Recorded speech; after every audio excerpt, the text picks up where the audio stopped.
Hello friends, welcome to part 3 of adsorption. In this part, we are going to discuss Langmuir adsorption isotherm. Friends, as you know, Plainlich adsorption isotherm is not valid at high pressure. This difficulty was overcome by Langmuir in 1916. He proposed various assumptions as first, the adsorbed gas behave ideally in vapor phase. That means PV is equal to RT. This equation is satisfied by adsorbate molecules. Second one, only monolayer is formed by the adsorbed gas.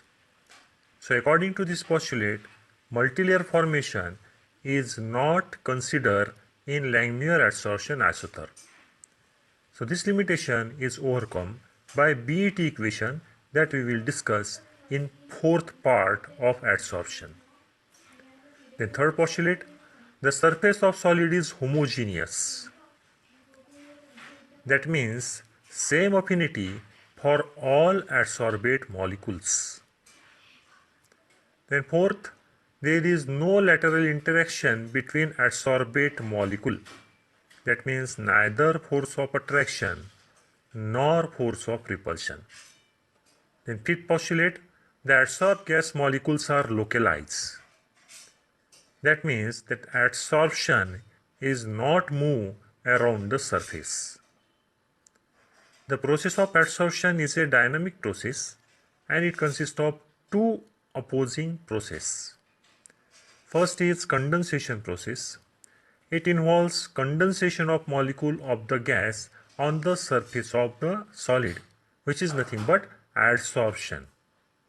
And evaporation process, it involves evaporation of molecule of adsorbate from the surface of adsorbent. Evaporation of adsorbate molecule, which is nothing but removal of adsorption. That process, it is known as desorption. Now let us discuss derivation of Langmuir adsorption isotherm. Let unity is the surface area and theta is fraction of total surface covered by gas molecule. Then 1 minus theta fraction of total surface will be available for adsorption. Now here rate of condensation, it is directly proportional to 1 minus theta, that is surface available for adsorption, and pressure of gas. So therefore rate of condensation is directly proportional to 1 minus theta. Since here directly proportional, so if we do equal to, then we must take a proportionality constant. So therefore rate of condensation is equal to K dash into 1 minus theta into P, where K dash is proportionality constant. Then see here, rate of evaporation is directly proportional to theta because theta is the adsorption. So maximum is the adsorption, maximum is the desorption. That's why rate of evaporation is directly proportional to theta. Again, equal to, that means we have to take proportionality constant. So suppose here proportionality constant is K double dash. So here rate of evaporation becomes equal to K double dash into theta. Now at equilibrium, rate of condensation is equal to rate of evaporation. So here rate of condensation is K dash into 1 minus theta into P, which is nothing but equal to rate of evaporation, which is K double dash into theta. So solve this equation. So we get theta is equal to K dash P divided by K double dash plus K dash P.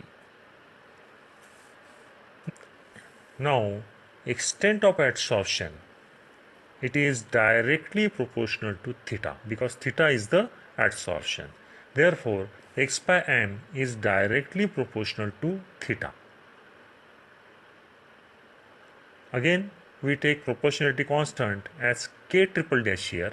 So therefore, x by m is equal to k triple dash into theta. Now put value of theta from equation 2 in this equation 3. So we get x by m is equal to k triple dash into k dash p divided by k double dash plus k dash p. Now divide both sides by k double dash, so you get equation like this. Then let us suppose that k1 is equal to k triple dash into k dash divided by k double dash, and k2 is equal to k dash upon k double dash. Rearrange this equation, we get equation like this. Then again rearrange, so you get equation number 5. Now this equation is known as Langmuir adsorption isotherm, which is also written like this as equation number 6, which is known as another form of Langmuir adsorption isotherm. Here difference is that instead of x by m, here v upon vm is taken as adsorption.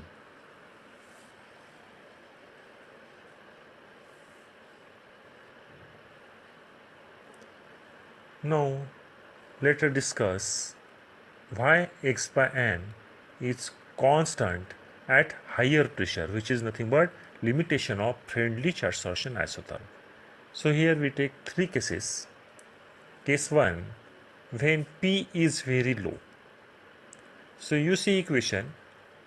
So according to this equation, if P is very low, then K2P is too much less than 1. That means K2P is neglected as compared to 1. Therefore, this equation becomes x by m is equal to K1P, which is similar to straight line equation y is equal to mx. So here value of intercept is 0, and that's why we get a straight line passing through origin. That means if pressure is very low, then if we plot a graph between x by m versus p, we get a straight line passing through origin. Then case 2, when p is very high. So in this situation, this k2p, it is too much greater than 1. Therefore, 1 is neglected as compared to k2p. So this equation becomes x by m is equal to k1 upon k2, which is nothing but equal to constant. So at higher pressure, x by m is constant, which was limitation of Freundlich adsorption isotherm, because Freundlich adsorption isotherm can't explain why at higher pressure x by m is constant. So this Langmuir adsorption isotherm explain this fact. Then case number 3, at moderate pressure. So at moderate pressure, Freundlich adsorption isotherm is verified. That means x by m is equal to k into p raised to power 1 by n. So by taking logarithm on both sides and solving, we get log x by m is equal to log k plus 1 upon n into log p. That means if a graph is plotted between log x by m on y-axis and log p on x-axis, then we get a straight line. That means Freundlich adsorption isotherm is verified at only moderate pressure.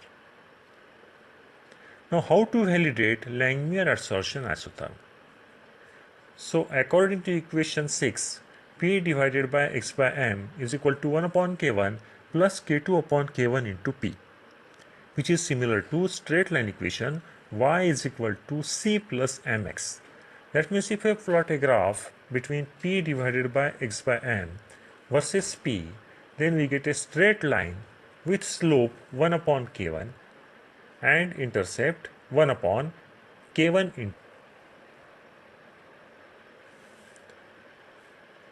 Now these are the limitations of Langmuir adsorption isotherm.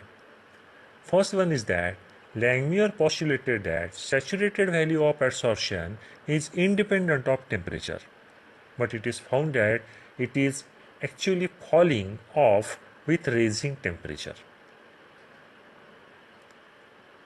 because as you know, adsorption isotherm means relationship between amount of adsorption and pressure at constant temperature. But since here saturated value depends on temperature, that's why this is limitation of Langmuir adsorption isotherm. Then Langmuir assumed that only monolayer formation is possible, but multilayer formation is also possible. This limitation was overcome by BAT equation that we are going to discuss in the fourth part of adsorption. Then last limitation is that this theory cannot explain all 5 types of adsorption isotherm. Thank you for watching this video. Fourth part deals with derivation of BAT